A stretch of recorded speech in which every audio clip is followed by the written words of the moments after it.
Man, we haven't played this game. Bro, we haven't played this game in so long, man. I want to check my last. Well, how? We can't fucking Improv masters. Improv masters. Oh my I've God. actually played this game this month, but like for just one game. Mhm. Before that, I think it's been about a year since I last played it. When did you last play it? 2019. 2019. November Fuck's 9th. sake. I had a really good experience with this game in 2019, and I had hopes. Yeah. I knew they were updating it still, I think, and Yeah. I had hopes that it would be a bit better. No, this It would get a little bit better. was one of our more preferred strategy games back in 2019 when we first played it. Yep, 100%. So we're not coming into this from a hater point of view, you know what I mean. Mhm. We like this game. We like the base game. So, but we're actually going to be talking about the DLC as opposed to the base game. Mhm. Because we think that's kind of all we've been doing recently in the DLC. So I mean, let's go with it. Okay, so See if they're worth it. so we have the Clan of Snake, the Clan of the Dragon, Clan of the Horse, Clan of the Kraken, Clan of the Ox, Clan of the Lynx, Clan of the Squirrel. That's 7 Bro. DLC clans. Compared to the 6 base clans. Funny thing is, when I stopped playing, I think they had maybe 2. They maybe had 2, maybe 3, some shit like that. Yeah, it was I'm 3. thinking right now, and they had 4 Yeah, so, since the last time I played. Now they're at 7. yeah. I mean, what else can you say? I mean, they genuinely have more DLC content than they do base content, which is bizarre to me. Yeah, don't get me wrong. It doesn't matter if a game can have a lot of DLC and still be fair, I think. Yeah. But the thing is, when the DLC literally outweighs the actual base content, or it's like on the same level, you're like, yo, at some point you gotta ask yourself, what are you doing here? Yeah, I mean, make a sequel at this point, honestly. Make Like, a sequel. obviously, we aren't against DLC as a whole. We're just against how it's used in a lot of games, especially this one. Yeah. You know, I think. Yeah. I think if you're gonna add DLC, you should update the base game as well, along with it. Yeah. And especially don't Yeah. lock so much good content behind it when you've got the base game that's kind of been ignored, pretty much. I prefer DLCs as like stuff that doesn't really matter, that doesn't change the core the core gameplay. Yeah. Like we discussed in a couple episodes ago, where like someone thought the exact opposite. Yeah. Where like every DLC needs to add something to the core experience. Yeah. I think it's the opposite. I think that should be left for the base. Yeah. So what we The should core do is, experience should be in the core, guys. so what we should The do core of is, the game. so what we should do is, right.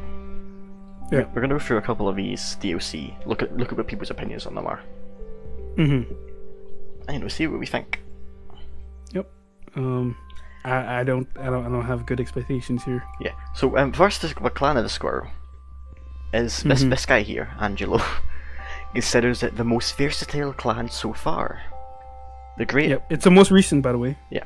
So, So great. that's a good sign. Yeah. So And great. the most powerful thing is like the most recent. Yeah, that's a lovely thing. Balance. Whew. So I'm great for economy. Great for military. Great for helping allies. It adds cooking ingredients that provide different buffs. It's great for stockpiling resources. Mhm. You know, it's a great clan overall.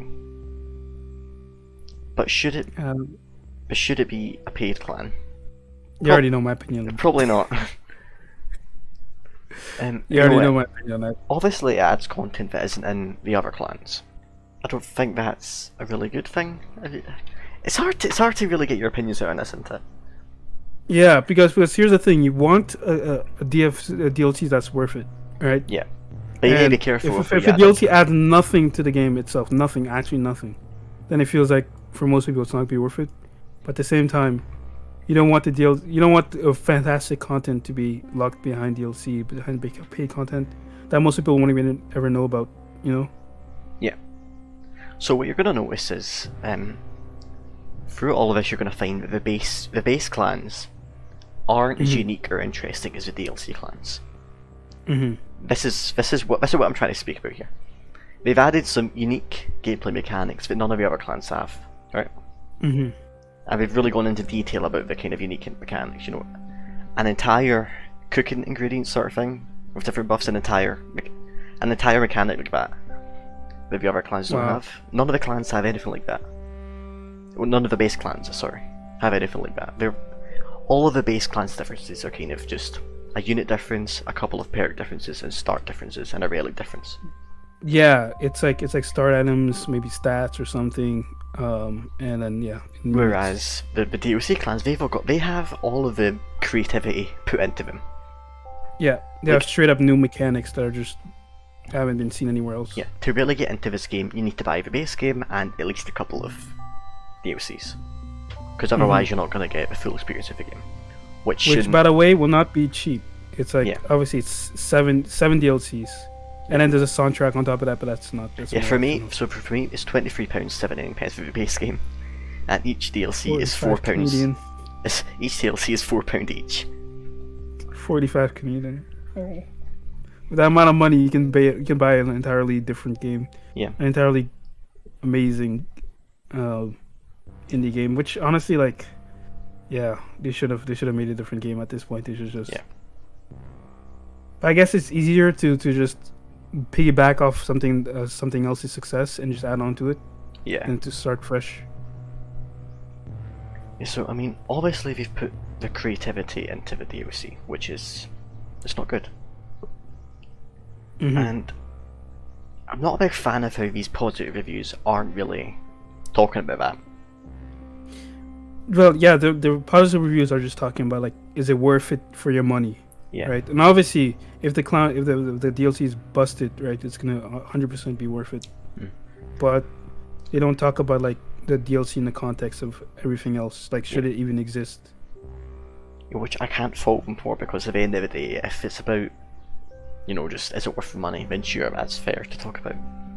Yeah. But I think that's kind of why these games can get away with doing this, because they've got this kind of support behind it. Yeah, more people should actually think about, should the DLC even exist? Yeah. Because a lot of people give, like, the developers the benefit of the doubt. Like, oh, okay, yeah, they had to make it. They had to make a DLC for, like, financial reasons. Yeah. They had to do this, but, like, I don't think. I think in a lot of cases they didn't. They really didn't. Yeah, there's some games that do DLC right, and it's just cosmetic stuff. Right. Yeah, in one of our last videos, Don't Starve Together, we were talking about DLC in that as well, and we think that's a game that we think kind of does DLC right. It's just cosmetic stuff. It's enough to keep the developers paid while they add new content, but it's never intrusive. It's never something you need to buy to get another experience of the game, if you get what I mean. Yeah, I mean, our general opinion on DLC is that, you know, it's fine to add new mechanics, it's fine to add new stuff, but it should never be at the expense of base content, which is what really happens here. They take 100% of the creativity, 100% of your effort, and put them into the DLC. And they practically ignore the base game because of it. Like, all of the base clans they pale in comparison to the DLC ones. There's the player base of Northgard constantly talk about balance issues with the DLC. Which is pretty. It's just understandable, 100%. But yeah, I think personally, like, just I would avoid DLCs that introduces new things.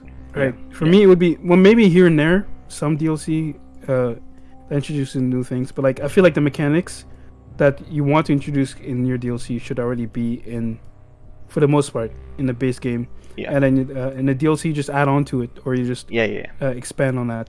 You know, not necessarily have an entirely different, because some of these, like, mechanics change the game tremendously, right? Yeah, they do. Like the clan especially of the with the clans, the new clans. The Clan of the Dragon, whatever DLC I have. You know, that has a sacrifice mechanic. None of the other clans, as far as I know, have that kind of mechanic. Especially not the base ones. True. Like, it changes how you play the game drastically. Like, for example, with the top review for the top negative review. But at the top review, the most helpful review that I'm seeing right now is a negative one. And which says, DLC is this? For the Clan of the Dragon is an interesting clan with unique new mechanics. Go to the canon of the Clans of Dragon. It was the first review. Mhm. I was reading like the second paragraph. I thought they were gonna talk about like I thought they were actually gonna do the thing where they actually talk about like should this even be a DLC, but they're just complaining about it not Yeah. being too like one dimensional. And that's another thing like having two DLCs can do.